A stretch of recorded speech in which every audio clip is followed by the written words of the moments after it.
أعوذ بالله من الشيطان الرجيم بسم الله الرحمن الرحيم الحمد لله رب العالمين الرحمن الرحيم مالك يوم الدين إياك نعبد وإياك نستعين اهدنا الصراط المستقيم صراط الذين أنعمت عليهم غير المغضوب عليهم ولا الضالين آمين اللهم صل على سيدنا محمد وعلى آل سيدنا محمد كما صليت على سيدنا إبراهيم وعلى آل سيدنا إبراهيم وبارك على سيدنا محمد وعلى آل سيدنا محمد كما باركت على سيدنا إبراهيم وعلى آل سيدنا إبراهيم في العالمين إنك حميد مجيد.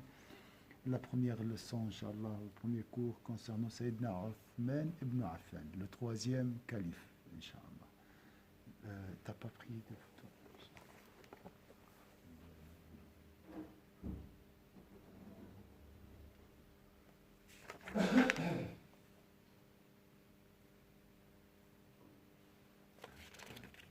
On va faire 7 minutes, je crois.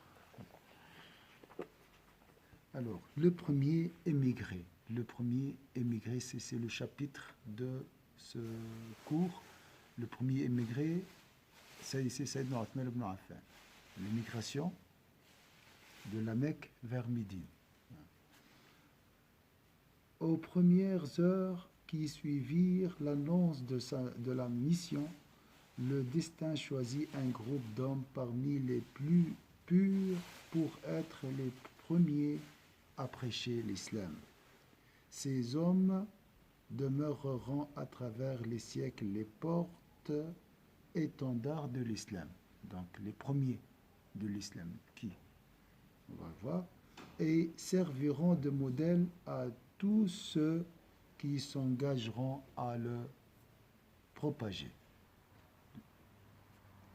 Quand le destin décide d'une chose, sa façon de choisir plonge parfois la raison dans une absolue perplexité. C'est le choix de Dieu. Hein? Ça dépasse vraiment notre entendement. On est d'accord.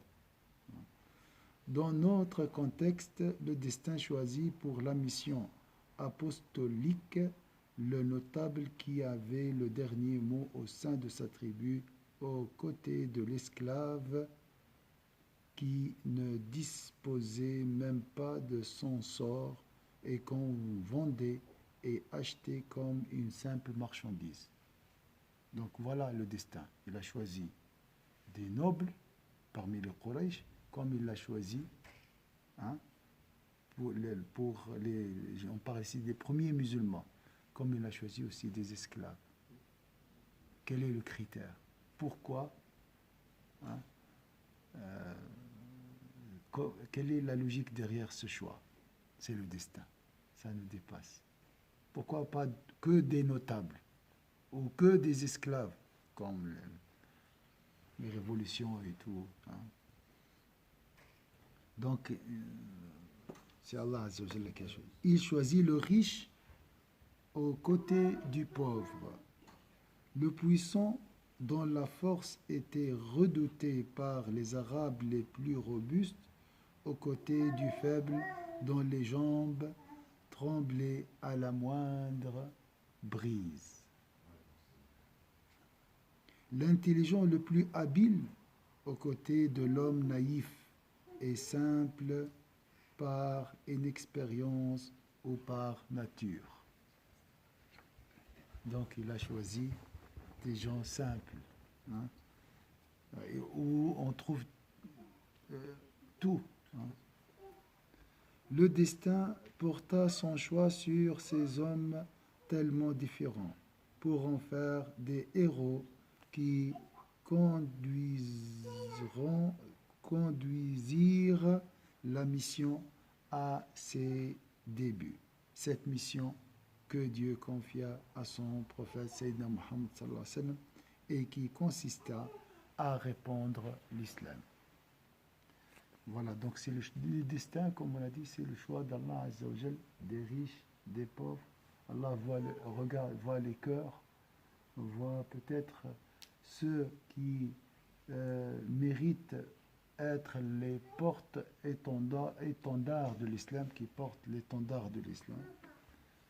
Regarde la pureté. Aussi des porte-paroles pour chaque partie de la société. Oui, barakallahu fik, ça aussi. un esclave, il va s'adresser plus facilement à un esclave que... Barakallahu fik, oui. Et un riche pour les riches, Mm. et un noble pour les nobles, ou un notable. Et il y a d'autres sagesses, bien sûr. Avec ce groupe d'hommes si différents, l'islam allait accomplir un prodigue. Un prodige. Ça veut dire quoi, prodige? C'est un synonyme de miracle. Miracle. Il allait faire certains notables de Quraysh, il allait faire de certains notables de Quraysh, tels que Sayyidina Abu Bakr, Sayyidina Othman et Abdurrahman ibn Auf, des frères pour des esclaves que l'on méprisait. Donc on va trouver au sein de la communauté des notables, hein, qui vont devenir les frères des esclaves, tels que Suhaib, Bilal et Ammar ibn Yasser. Les premiers, c'est des notables, les deuxièmes, c'est des esclaves. Vous voyez, c'est ça, comme il a dit ici, le prodige, le miracle. L'islam créa une unité réelle dont les liens devinrent plus profonds que ceux de la parenté. C'est la fraternité en Allah. Il y a le lien du sang et il y a la fraternité en Allah. C'est différent. Pourquoi le destin avait-il choisi ces hommes? Pourquoi la lumière qui émanait d'eux? Non, pardon. Pourquoi le destin avait-il choisi ces hommes? Pour la lumière qui émanait d'eux. Le Coran indique que Dieu sait mieux que quiconque à qui confier son message. Bien sûr, c'est des prophètes, mais aussi des savants. Cela signifie que Dieu choisit également les apôtres des prophètes à bon escient, de par leur supériorité et leur infaillibilité. C'est-à-dire qu'ils ne peuvent pas faillir.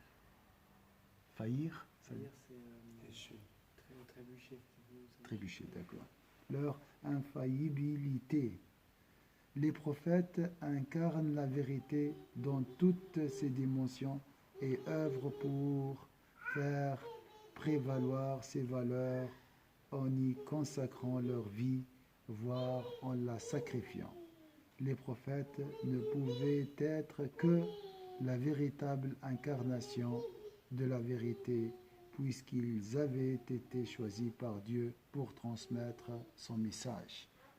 Je répète ça, j'ai pas bien, il n'était pas concentré. De par leur supériorité et leur infaillibilité, les prophètes incarnent la vérité dans toutes ses dimensions et œuvrent pour faire prévaloir ses valeurs en y consacrant leur vie, voire en la sacrifiant. Et ça, c'est très important. Si tu intègres la vérité dans ton cœur, tu peux sacrifier facilement beaucoup de choses. Les prophètes ne pouvaient être que la véritable incarnation de la vérité. Et ça, c'est une belle définition. Incarnation, donc, intégration. Puisqu'ils avaient été choisis par Dieu pour transmettre son message. Ils ont porté la vérité pour la transmettre. Voilà. On s'arrête ici, Inch'Allah. Barakallahu fikum. Qu'Allah nous choisit pour le droit chemin, Inch'Allah.